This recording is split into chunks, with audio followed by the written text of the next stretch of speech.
just couldn't find a way. I've been loving you for the longest.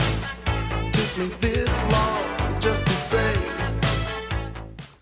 Hey, what up, you guys? It's Danny B. You're watching The Trash Dish, and in this video I'm going to be talking about 25 slasher movies I like. Last time I did 25 giallo movies I like, and I felt like watching some slasher movies this time and talking about slashers. So here we go. And this is going to be in no particular order or anything. This is just 25 that I like. Just 25 movies I just put in my backpack, brought out here, and wanted to talk about.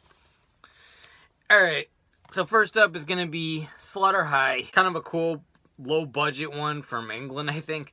Carolyn Monroe's in it. A bunch of 35-year-olds go to a high school reunion. And I think they're maybe supposed to still be the high school age. You know, it's kind of generic, but it's pretty cool, too, at the same time. If you haven't seen this one, check it out. And next up, I got this Elm Street 4-pack. I'm going to go with Part 4. Part 4 has always kind of been my favorite. Just because it's got the most Freddy screen time in it, I think, out of all these. Probably not the best story. Like, I think there was actually a writer's strike when they were filming this thing, so the story's kind of non-existent a little bit, but still very cool kill scenes and special effects and stuff. I don't know. I always love Part 4.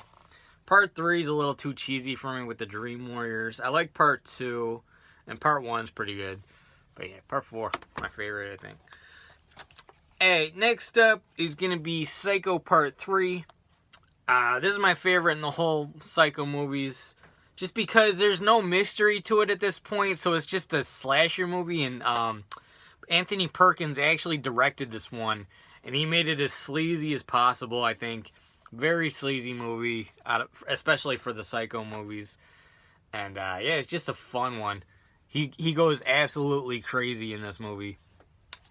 Yeah, that's another thing, too. Like, in Psycho 2, you don't know if he's going crazy or not.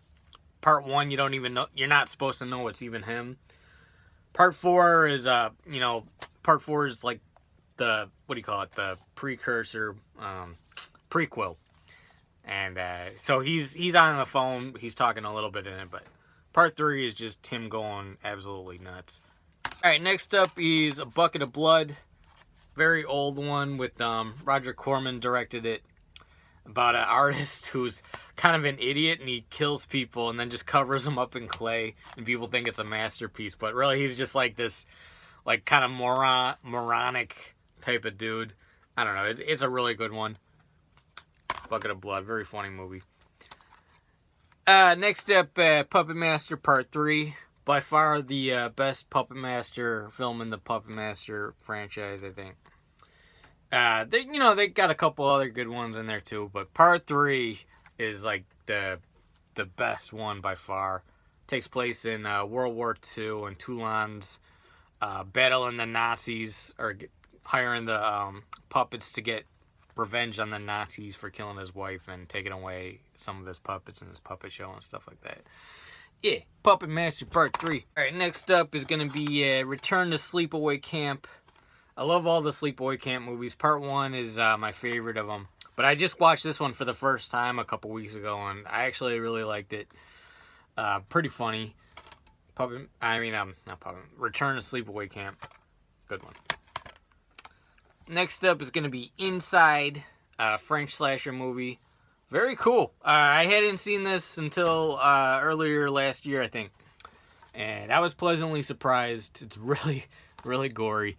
About a lady, like a home invasion slasher movie with this lady with a pair of scissors running around killing everyone that's trying to, like, stop her and stuff like that. Yeah, awesome movie. Alright, next up is going to be The Toolbox Murders. Very sleazy one from the 70s.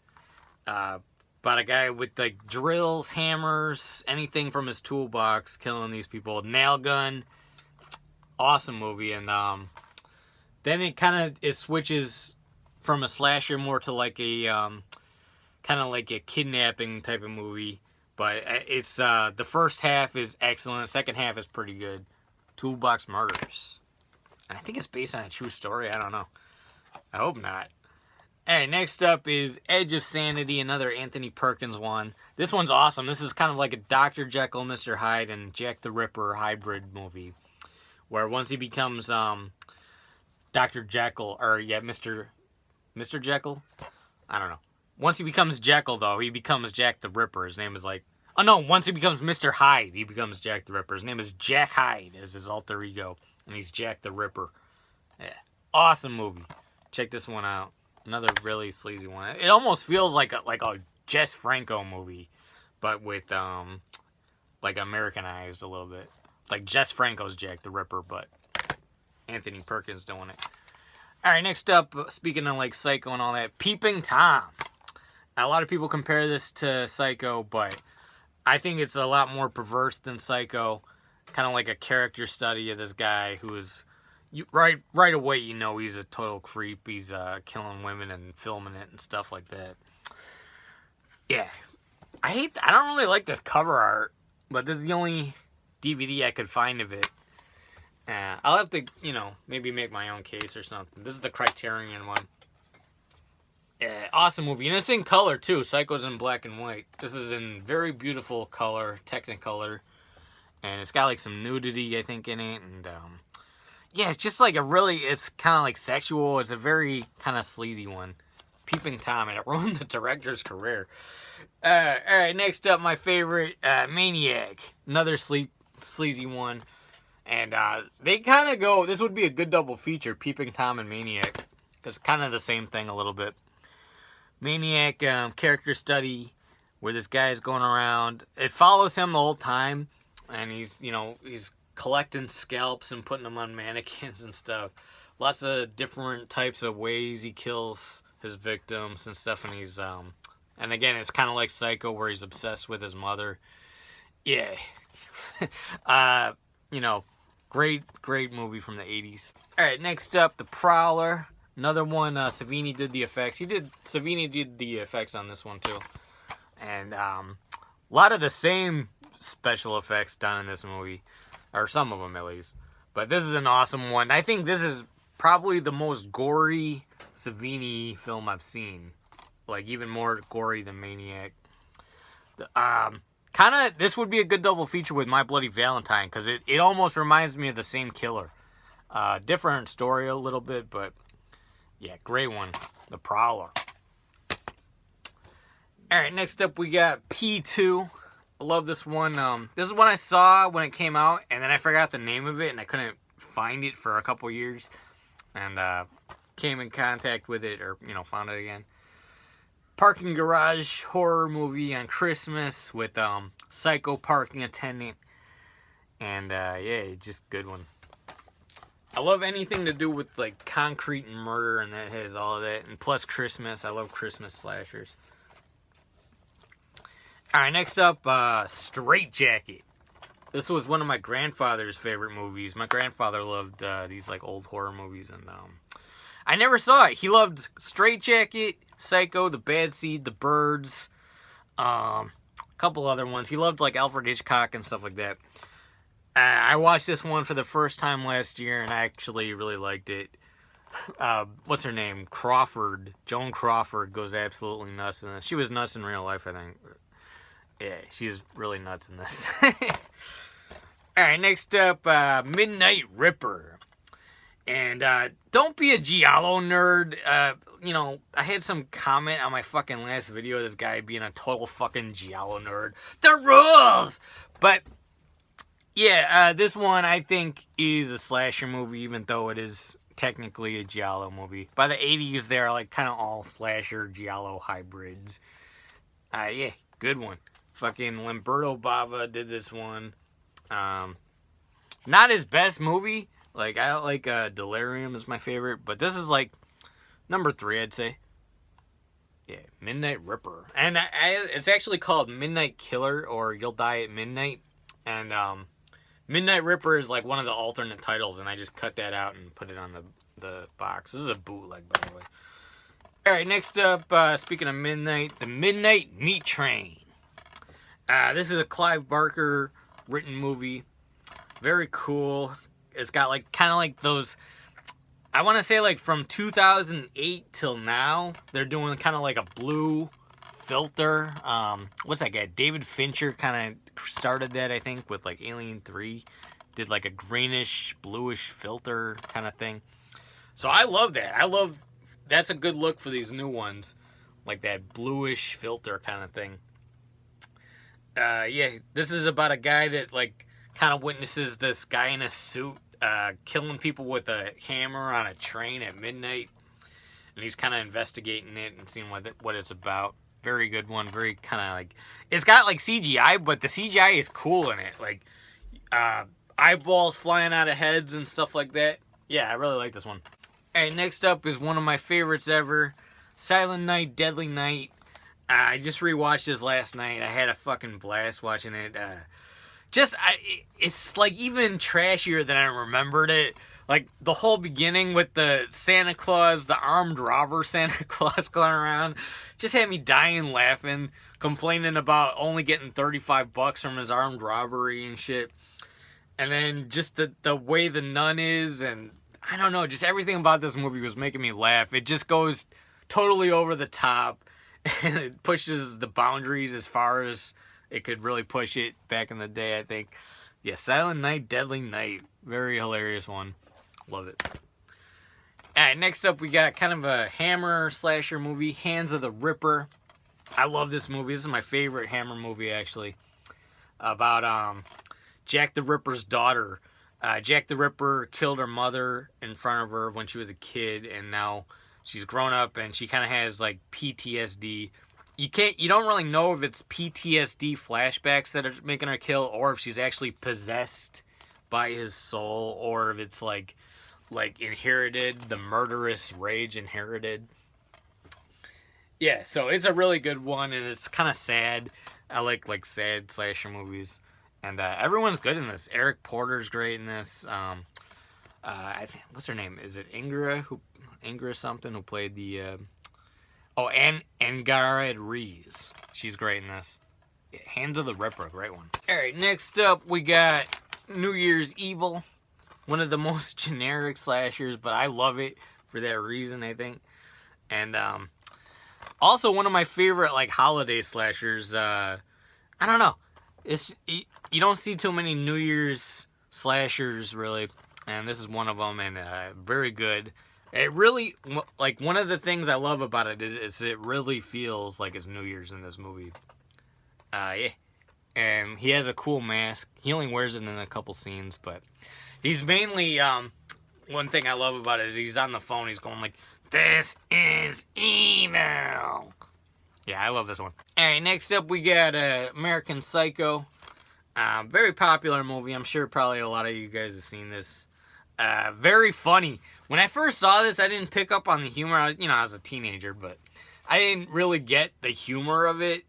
And then I rewatched it, and I was like, this is fucking hilarious. This dude just having, like, total mental breakdowns about, like, business cards and, like, shit like that. Like, you could really see he's, like, an empty soul. And I think what's funny about this is I actually know people like this guy in real life. Like, they're probably not killers or anything, but I know quite a few, or, I've met quite a few people that are basically just like shells of people. And then also it's just funny, like, every time he kills, it's because he can't get a dinner reservation at Dorsia, whatever the restaurant's called. It's just always because of that. And next up we got Drive Thru, 2006 slasher movie. I think 2006. But it's the most 2006 era movie I've ever seen. It's got every single fad in there. MySpace, fucking emo haircuts, everything is in this fucking movie from 2006. Even like the way the horror is very 2006-ish. Like the Saw unrated movie era. Yeah, I love this one. Just have a fun time watching it. And what's his name? Horny the Clown is basically like the Jack in the Box restaurant clown, but a murderer. And what's funny too is it's a drive-through speaker. Like, he's a clown, but really he's dressed up as a fucking drive-through speaker. Yeah, I don't know. Very funny. Drive-through. Alright, next up we got Crawl Space. Very kind of creepy one with Klaus Kinski. He's super for an apartment building, and he's crawling around in the crawl space, spying on his neighbors and killing them and stuff like that. And he's playing Russian roulette with himself, trying to see if he's going to commit suicide every single day. Total nutcase. And when people think that he's suspect that someone's watching him in the vents, he has a pocket full of rats. So he lets a rat go, and then they think, oh, it's just a rat. It's not a person spying on me. Yeah, very weird one. A little bit like Tourist Trap too. Did Charles Band direct this, or did he just produce it? No, it's what's his name? David Schmaler, who directed Tourist Trap. That's why it's like Tourist Trap. Not totally like Tourist Trap, but a few inventions, like a few like swinging knives and shit remind me of Tourist Trap. Crawl Space, awesome one. Alright, next up we got The Surgeon. Very cool 90s movie about a surgeon running around a hospital building, again in the crawl spaces, going from patient to patient and killing them and stuff like that. And the police are there the whole time. They're trying to find this guy. He's running around the hospital, like, evading them through crawl spaces and laundry ducts and shit like that. Yeah, awesome one. And I always remembered this cover art from the video store. That very cool IV bag with a skull in it. Alright, next up we got Child's Play. Another Christmas movie, I think. Chucky, you know, my favorite of all the Child's Play movies. What cracks me up is, like, Charles Lee Ray is just this fucking scumbag who he, like, knows voodoo a little bit. He puts himself inside a doll, and then he's basically the same scumbag. Like, I don't even know if he's supposed to be a serial killer. He might just be a fucking criminal. And then he has no problem killing people. I think later they made him a serial killer. But I think in this, he's just this fucking scumbag, fucking criminal. Yeah, Child's Play. Everyone knows that. Alright, then last up, we got Cobra. To me, this is a perfect action slasher hybrid. You got a couple like that. Like, I always think of Cobra, 10 to Midnight, and Maniac Cop. Maybe Part 2 is a little more action-y. And also Terminator. Yeah. This is like a, you know, like Terminator, like a perfect hybrid of action and slasher movie. And what's his name? The guy, I think his name is Brian something. Super creepy in this. Is the fucking New World Order guy. I don't know if it's New World Order. New World Killer. I don't fucking know. And then also, one of the best, like, scumbag character actors of all time is in the grocery store scene in the beginning. That guy with, like, all the acne scars and shit. These days, I seen him in a insurance commercial.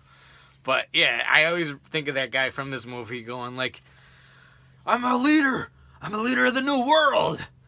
And then he wants to make a deal, and Cobra has my favorite line in the whole movie. He goes, like, sorry, I don't deal with psychos. I put them away.